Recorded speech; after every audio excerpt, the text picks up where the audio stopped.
So as we are moving forward in this gathering today, it is our desire to assist you in remembering who you are. We want you to reclaim that stable footing of remembering the powerful, creative genius who loves and is loved that you are.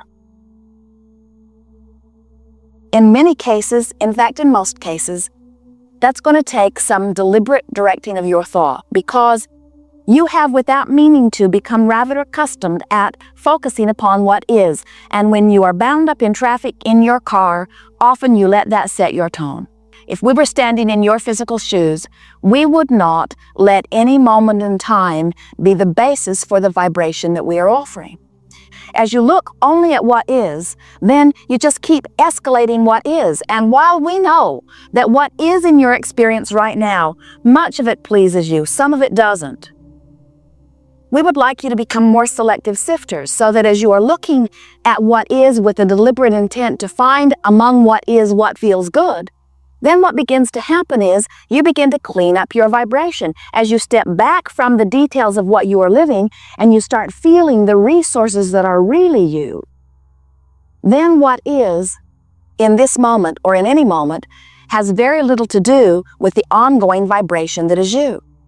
So when something looks like it's going wrong, you accept it as the anomaly that it is.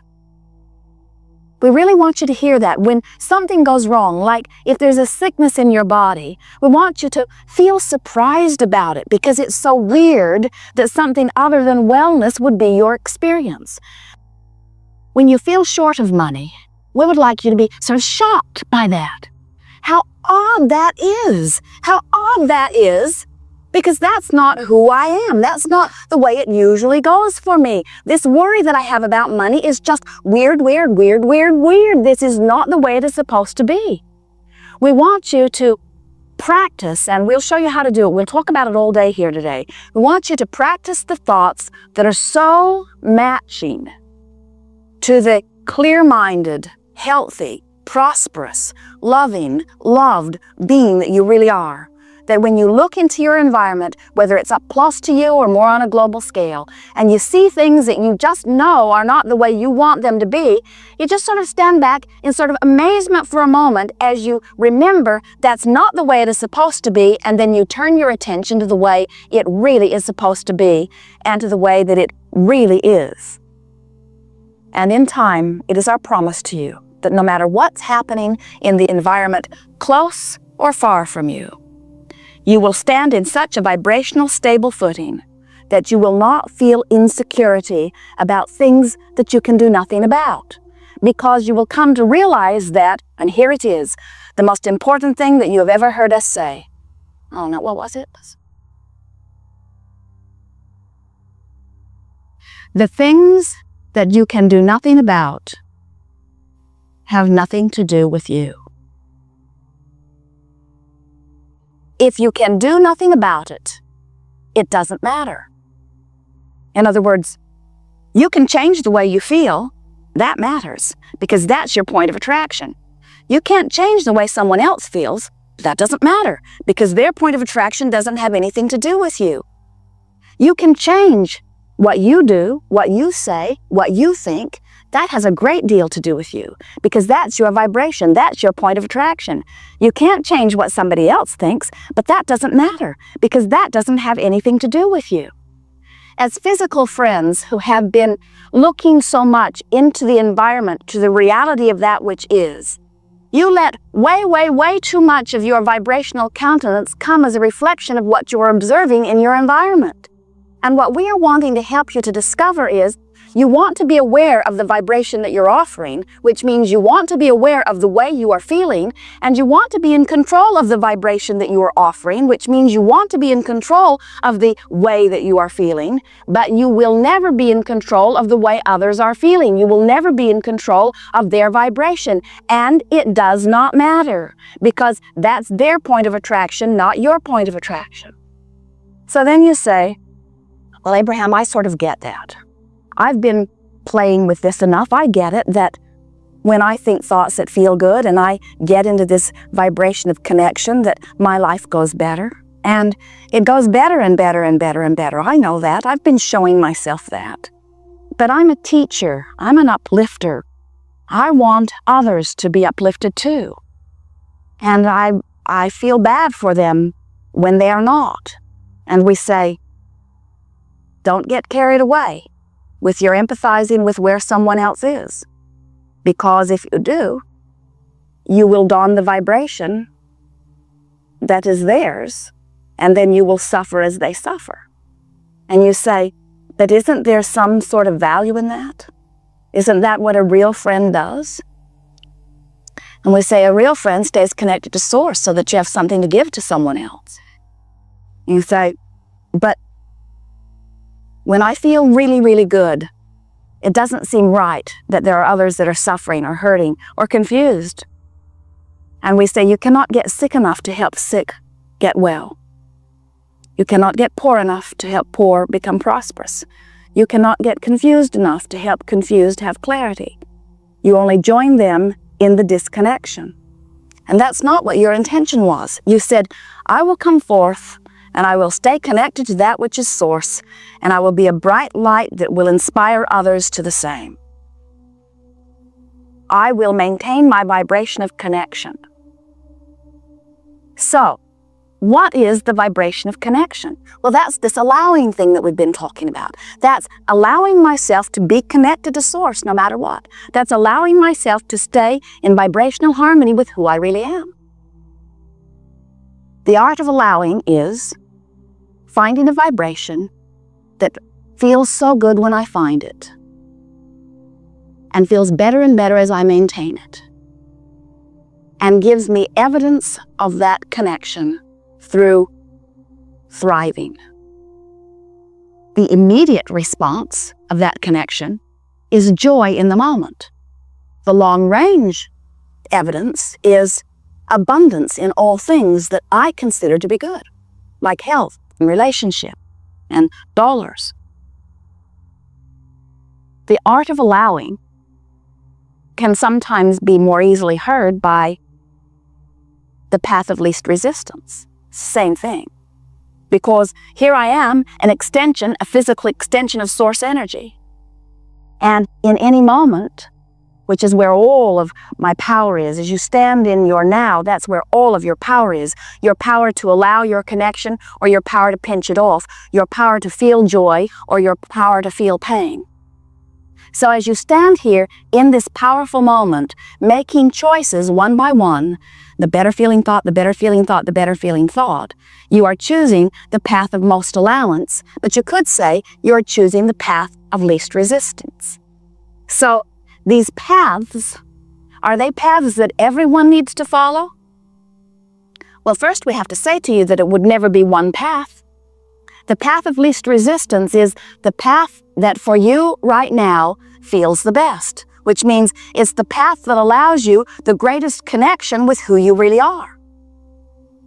So let's say that you've been fussing with your partner that you are driving in the car with, and what it feels to you like is at stake here is the validity of who is the wisest one. So the path of least resistance for you might feel like you would like the other one to be wrong. Might feel pretty good. I'll go the way he wants to go, and when we're lost, then he'll know. Then there will be evidence who was the smartest one. So what we want to discuss with you is why that feels good, because you gotta admit it does. It sort of feels better to be the one who's right. If the question is, am I right or wrong, which feels better? Which feels better? I'm right or I'm wrong? I'm right. Which feels better? I'm right and he's wrong, or he's right and I'm wrong? Which feels better? I'm right, he's wrong. Which feels better? We're both right.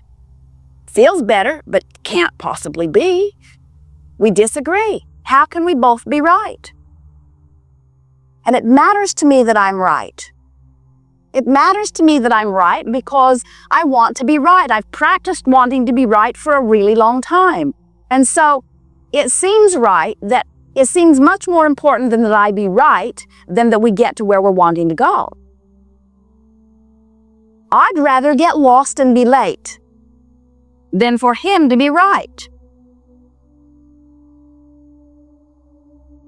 So what's screwy with all of this? In other words, if Abraham, you say, follow the path of least resistance, which means find the feeling that feels the best. And I got to tell you, feels a lot better for us to get lost going his way and for my way to be the right way. And we think that you might want to step back a little bit from the immediacy of this desire and see if there's another desire in there somewhere that you could find vibrational resonance with. Like, do you prefer to see value in your partner, or would you like your partner to have no value? Well, when you put it that way, I want my partner to have value. When you don't put me in competition with my partner, I would like my partner to win. Or how about this? How about if someone else joins? Now there are 3 of you in the car, and the third one you don't know very well. And when your partner says, go this way, the guy in the back seat said, that's the most stupid thing I've ever heard in my life. You're going to get her lost. And then you would say, no, he won't. In other words, you might defend him then because this person in the back seat is a stranger to you and is being abusive to your friend. So let's see if we can unravel the chaos that we have produced here for you.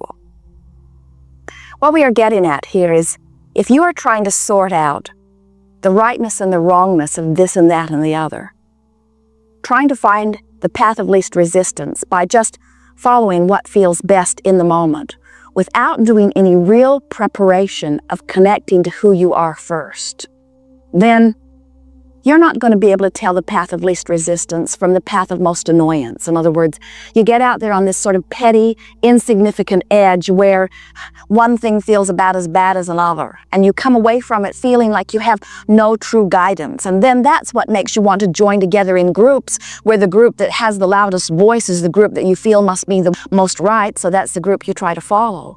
What we're wanting to help you to rediscover as you are reaching for this art of allowing and this path of least resistance is, we want you to first connect with the guidance that comes forth from within you. So let's say that morning you awakened, and even before you awakened, the night before, as you went to bed, you laid in your bed and you acknowledged the value of your life, and you, in your mind, made a list of things that you appreciate about your world, about your home, about your family, about your partner, about yourself. And you went to sleep in this soothing vibration of well-being, where you just activated within yourself on purpose things that made you feel good. So your inner being joined you fully before you drifted off into slumber. And when you awakened in that similar vibration, because your vibration is always where you last left it. And so you awakened feeling rather good. And instead of bouncing out of bed and feeling resistant about the day, again, you laid there and felt appreciation and deliberately connected with the energy of your source. And you went through a sort of short list of things that are easy to appreciate. And high on the list is this person that you spend so much of your life with. And so you thought about things and you looked for positive aspects and you gave mental compliments even though the person is not within earshot. You laid there feeling good and you got yourself in vibrational alignment with who you are. And then, as you moved into your day, your timing was particularly good. And as you got into your automobile and you made your motion into traffic, you found the traffic to be like it usually is. In other words, it didn't evaporate. There was no miraculous missing traffic, but the traffic that was there seemed to be flowing, and your entrance into it was good, and you felt very good. You feel good about life. You feel good about where you're going. You feel good about your mate. And you say, I think I will go this way today. And your mate says, oh, really? You know, I was thinking maybe we should go this way.